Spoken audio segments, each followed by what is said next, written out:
As an architect, you're always looking to the future, to the unknown, and encouraging technologies that will enable you to build on the moon, on Mars. L'architetto in qualche maniera si trova spesso a dar forma o sostanza a un cambiamento.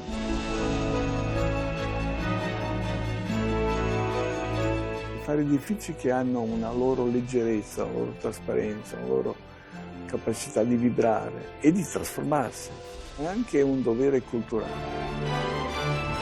Architecture is culture. Architecture is a very deep story. Every site has a connection to something unknown, to something mysterious. At the end, it's kind of a poetic discipline. High-rise towers, a fascinating building type because they really allow human beings to really stand to the sky. It's easy to go horizontal. It's very hard to go vertical.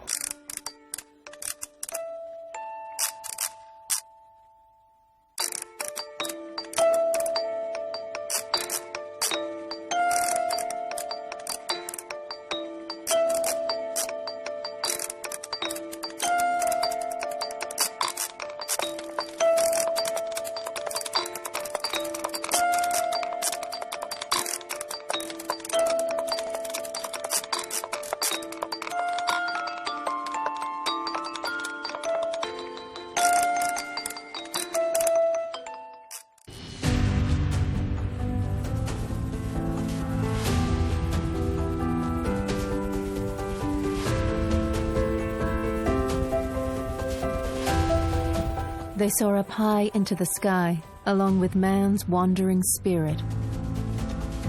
Even those at lower altitudes have allowed us to surpass the limits of shapes and materials.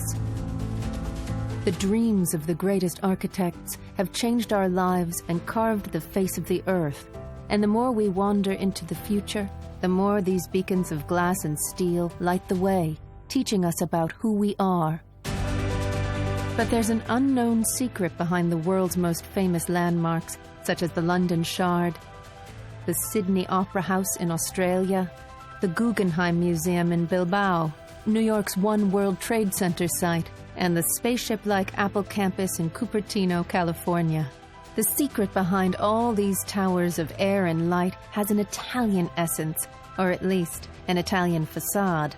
The secret is a state-of-the-art company, Permasteelisa. The world is full of wonders built by us.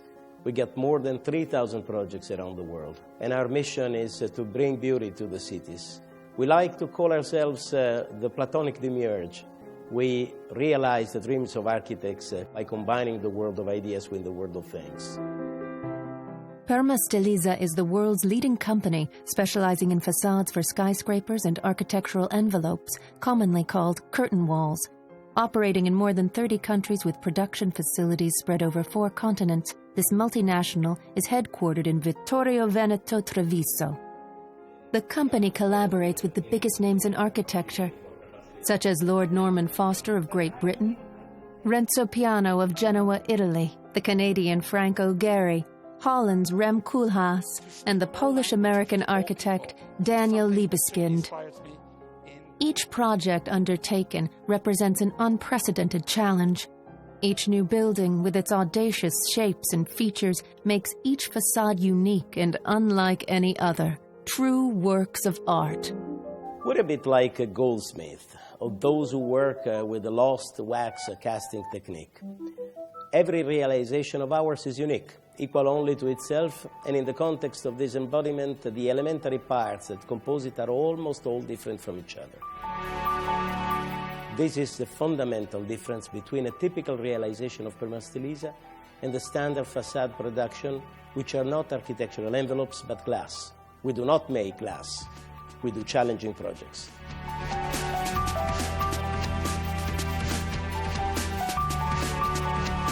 To get an idea of the challenges involved when working with the greatest starchitects, just look at the US and more particularly New York, where 40% of Permasteelisa's activities are concentrated. If you fly over Manhattan, you'll see more than 170 projects carried out by the Italian company. Okay, we're coming up on some of New York's most iconic buildings. This is Central Park. And the richest real estate in the world is at the end of Central Park. Gazing down on these office buildings makes us reflect on man's aspiration to surpass the limits of the human mind and space. Skyscrapers were born here in America in the early 20th century, on a small island that turned its lack of land into an opportunity to establish a new vertical civilization, creating a constantly mutating forest of living sculptures that someone has called the 20th century's Rosetta Stone. There's the spiritual urge. I mean, a child, what's a child? Put a brick on top of a brick, on top of a brick, until it falls. Find a mountain, and you'll find everybody wants to climb. But there's this human spirit. So there is a primeval urge there. Go back to Italy, to San Gimignano, see the tall buildings there, maybe for defense. But this is a recurring theme through history, the Tower of Babylon. The Bank of America Tower on 6th Avenue, with its steep upper floors and spire, resembles an ice crystal, 1,200 feet tall. The 157 residential skyscraper rising high above Central Park has one of the world's most expensive penthouses at its summit, $100,000 per square meter. And just one block away stands the Norman Foster's Hearst Tower, an icon for its combination of old and new elements. These are just some of Permasteelisa's recent contributions to the New York cityscape.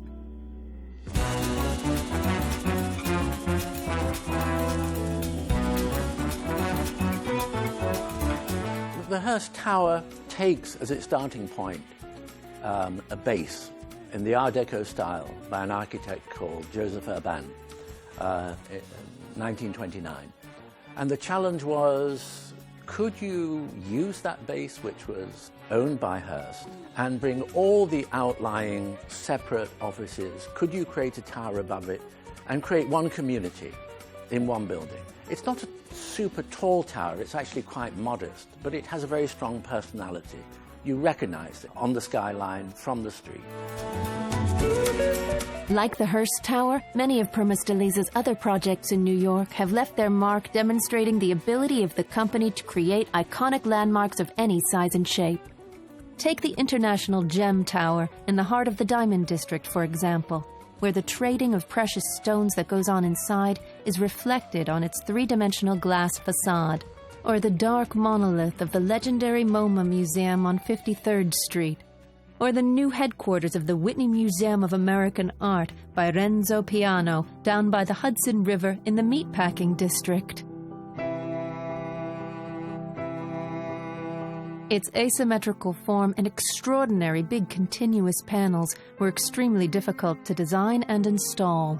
È una macchina urbana, è una gentile macchina urbana. Un po' selvaggia, un po' selvatica, come d'altronde l'arte americana. Questo è inevitabile, è giusto, anche un po' sorprendente. Un edificio che rappresenta bene, secondo me, questo desiderio di rappresentare la libertà che porta con sé questo paese.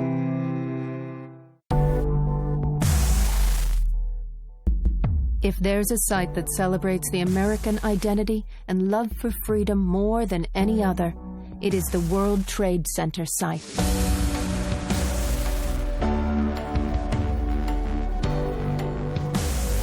A symbol of harmony and peace, it is a memorial monument, but one that is oriented towards the future. While the water from the pools dedicated to the victims flows into the ground, new towers rise up into the sky. That's what the site is. It's a balance between culture, between things that are difficult, between things that can never be forgotten, but also between creating an engine for the development of Manhattan with the excitement of what New York really is, the beauty of New York, the fantastic energy and possibility of New York. In this sensitive area as well, the Italian company understood the characteristics of such highly evocative projects as 3 World Trade Center, currently under construction, the facade of the 7 World Trade Center at the new World Trade Center site, and the base of 1 World Trade Center, the tallest skyscraper in America.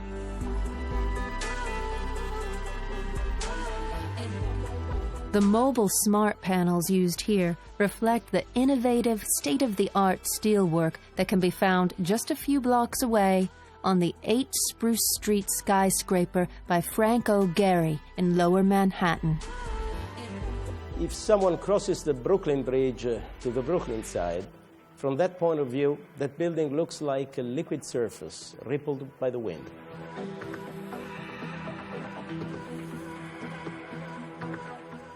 From its base, the view is amazing because the building is made by steel plates, all unique, but incredibly complex. We sometimes become literally crazy to please the architect's desire. However, typically there is no limit. We never met a project where it was impossible to realize what we were asked to.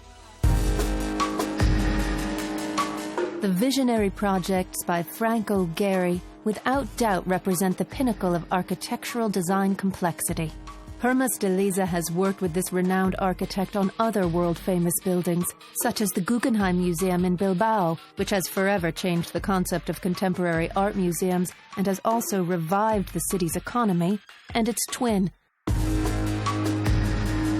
the Walt Disney Concert Hall in LA. These architectural and even philosophical ventures would put any construction company to the test, as would the creations of one of Gehry's famous colleagues, Daniel Libeskind. I was lucky to work with Permasteelisa in the Royal Ontario Museum in Toronto, which is the largest museum in Canada. Art and natural history in one building. So I called it the Crystal. I was inspired by actually, kind of by accident. I looked into the crystal collection as I was walking by, and I was inspired by the magic of nature, which is also very geometric.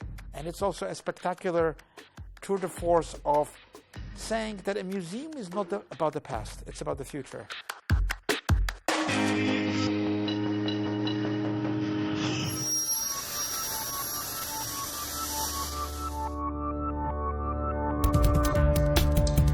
Building ultra-high-tech facades no longer means just having engineers who are able to give substance to architects' virtuosity. Modern metropolises present a variety of challenges involving acoustics, the environment, light, energy, and safety. These are challenges that affect the ability to fit in an urban environment with its acoustic and thermal performances. When you design a skyscraper, a high-rise, the exterior wall has to perform like an F1 race car. It has so many expectations. It has so many requirements. At Permasteelisa's facilities in Vittorio Veneto, tests are carried out to measure the efficiency and resistance of the facades, which are exposed to the elements at all different altitudes. To simulate the force of a tornado, an aircraft engine is used to blast the facade with its tremendous power. Testing is also carried out to prevent damage from earthquakes and even terrorist attacks.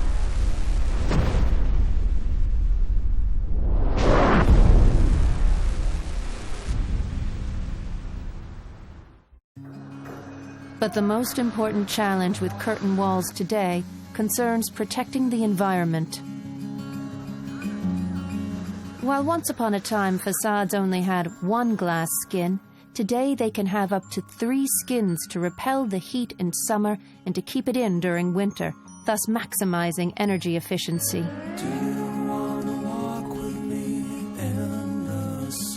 Skyscrapers and the vertical development of the city have become interesting options for sustainability.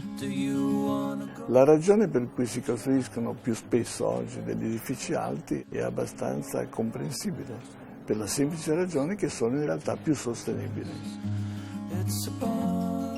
Romanticamente qualcuno pensa che se fai tante piccole case è più semplice, è più modesto ed è più interessante dal punto di vista energetico. Disgraziatamente è esattamente l'opposto, perché è proprio così che si creano immense periferie a dei prezzi insostenibili, che sono quelli energetici naturalmente, ma sono anche quelli organizzativi, perché poi bisogna fare le fogne, le scuole, le strade, bisogna fare la raccolta dei rifiuti, bisogna fare, insomma, diciamoci la verità. È bella l'idea che la città possa anche crescere all'interno, cioè non per esplosione ma per implosione.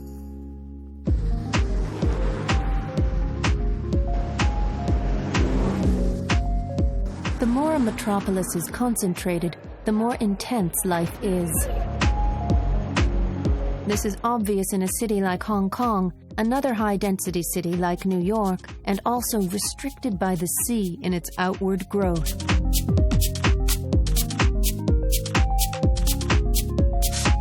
If you take the old funicular tram to Victoria Peak and look out the window, you will see Permasteelisa's works dominating the skyline.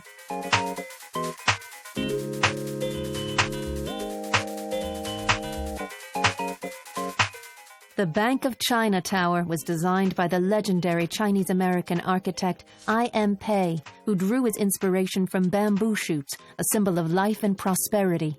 The International Commerce Center, or the ICC, on the peninsula of Kowloon is the 7th tallest skyscraper in the world, measuring 1,588 feet with 108 floors. The ICC is one of 2 colossal high-rise towers standing on the shores of Victoria Harbour. The second is another one of Permasteelisa's gems, the 2IFC, a project by Studio Pelli.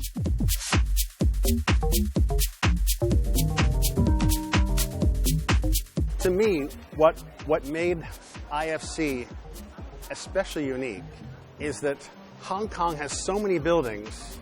You see the tower, but you don't see the bottom.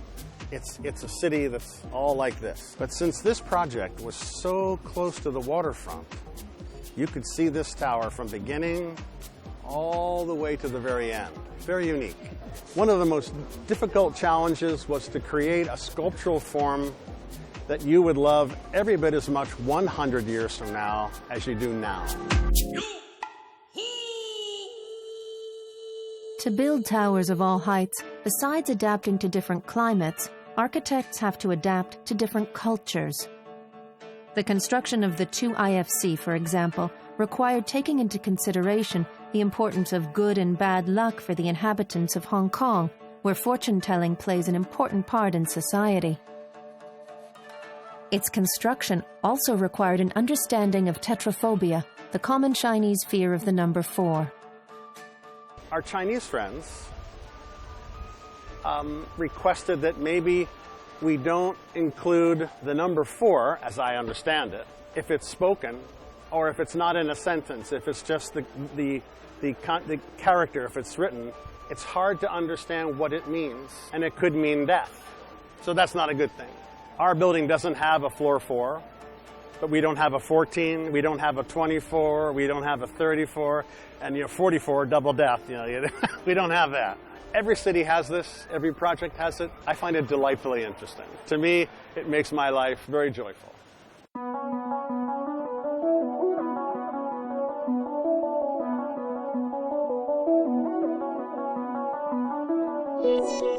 Permasteelisa's activities in Hong Kong increased with the economic boom in Asia over the past decades, and despite the continent's slowing economy, it still continues to work on majestic projects such as the New World Center shopping center and the new West Kowloon terminus. But the current global economy is unpredictable, and only the most agile can survive.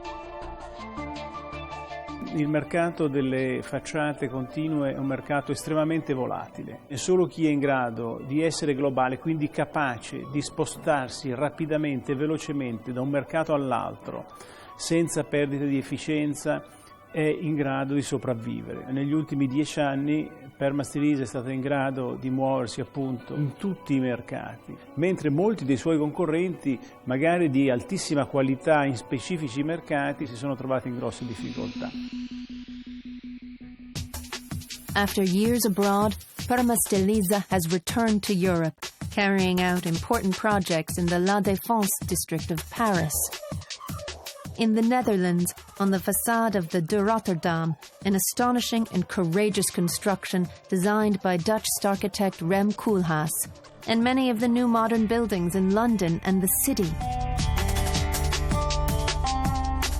For example, the One New Change shopping centre by Jean Nouvel with its milky, opalescent facade.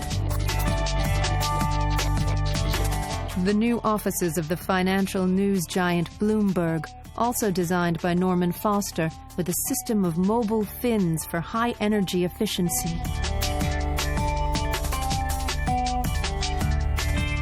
And 20 Fenchurch Street by Raphael Vinoli, commonly known as the walkie-talkie, which has divided the population of London over its design. Its sky garden overlooks the River Thames and boasts views of Renzo Piano's glimmering Shard with its crystalline low iron glass. È molto semplice, il vetro normale ha dei contenuti di metallo, di ferro, di piombo, tali che lo rendono un po' verdastro. Se eviti questo e se usi del vetro più cristallino, a questo punto hai a che fare con del cristallo, qualcosa che gioca molto più brillantemente con la luce, col sole. Naturalmente non gioca con gli angoli, lo Shard ha un piccolo angolo di 5 gradi per esattezza, ma bastano 5 gradi. Se lei prende uno specchio e lo mette davanti a sé e lo tiene verticale, vede se stessa, ma se lo sposta di 5 gradi verso l'alto, vede il cielo. E naturalmente un edificio alto è un captore di luce, è un sensore di luce.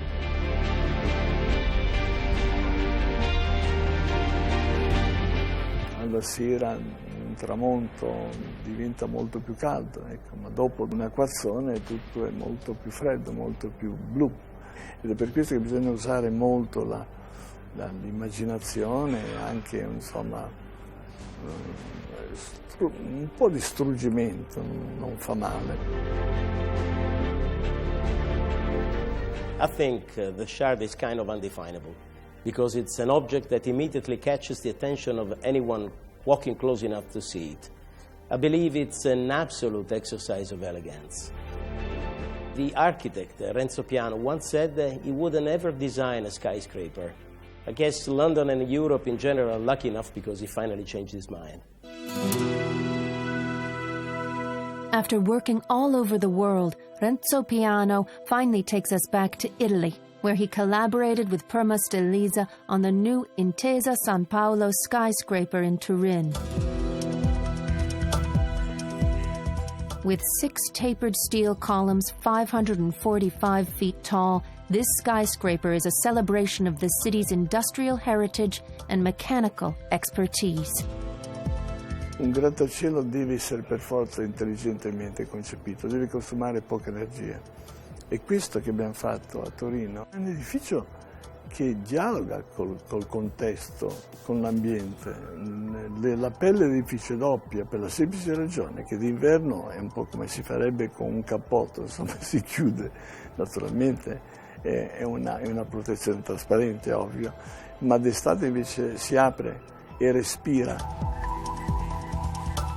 C'è l'idea che un edificio può anche trasformarsi in una specie di macchina intelligente, una specie di macchina gentile naturalmente, non è una macchina aggressiva, è una macchina gentile.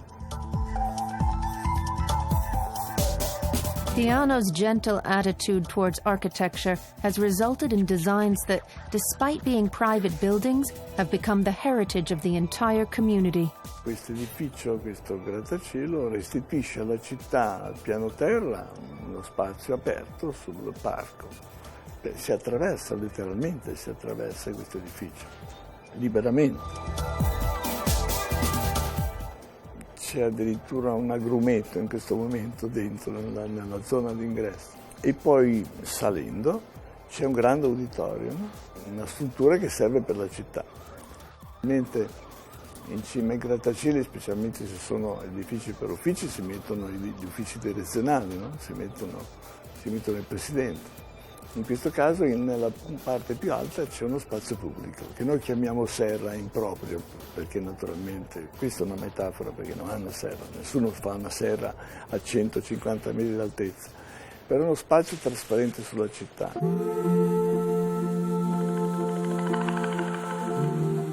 Civic functionality and public interest were also at the heart of a project in Milan's Porta Nuova district, where Permasteelisa collaborated once again with Studio Pelli on the design of the Unicredit Tower with its unique curved shape.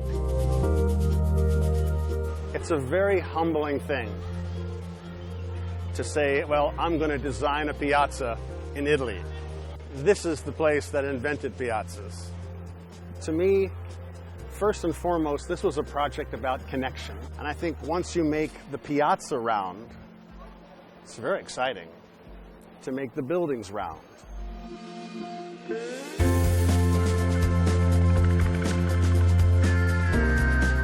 If you take a look, all the glass on the interior side is much less reflective. I can look up and I can see people working. They can look down and they can see me. It's a real nice interaction between this piazza and everyone working. On the outside of the building is a different reflectivity. It's a little more reflective. So the building visually holds its shape as the sun moves around from sunrise to sunset, and as a form it becomes much more sculptural when the sun can react around it. And this spire marks this new centro. This is the place. I have worked with Permasteelisa many, many times, but the pride here in this project was overwhelming. So pleasant to experience. I really got the impression that this is something that was important to them, and it wasn't just another project. And I have found with Permasteelisa, that's always the case. If their heart's not in it, they won't take it. But if they do take a job, I think you have their heart and their attention. And that's priceless. Today, Permasteelisa continues to grow. Designing interiors for museums, airports, offices, theaters, and stores now complements its work in creating curtain walls and currently represents 20% of its activity.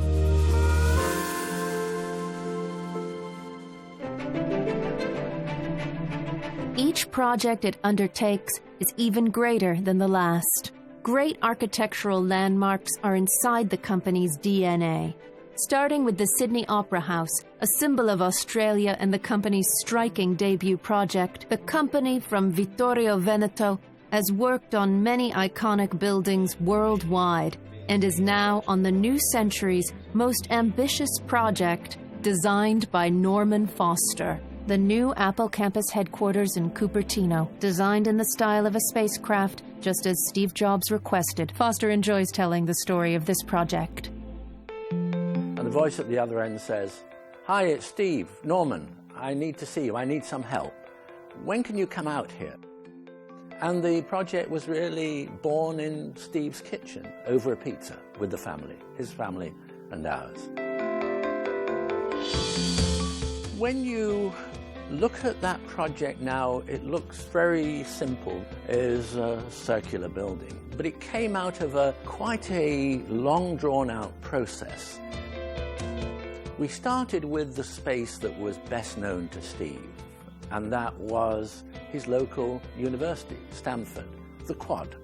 And so it started as a series of courtyards. The site before had less than 20% of landscaping. It now has more than 80%. So it's a pleasure garden, in a way, for the occupants of the main building, probably around 12,000, but also for the greater community of Apple, who will be around 25,000. Apple Campus 2 is a unique project for us, the biggest project we've ever made, and this is in itself a remarkable achievement. It's what they call a spaceship, whose outer circumference is a mile, and therefore a building in itself inimitable. As far as I know, Apple is very pleased with the performance of Permasteelisa. We are evidently delighted to have been able to contribute, and we're pleased by the way that Apple itself has particularly appreciated our work. We're now ready to do another project, even bigger.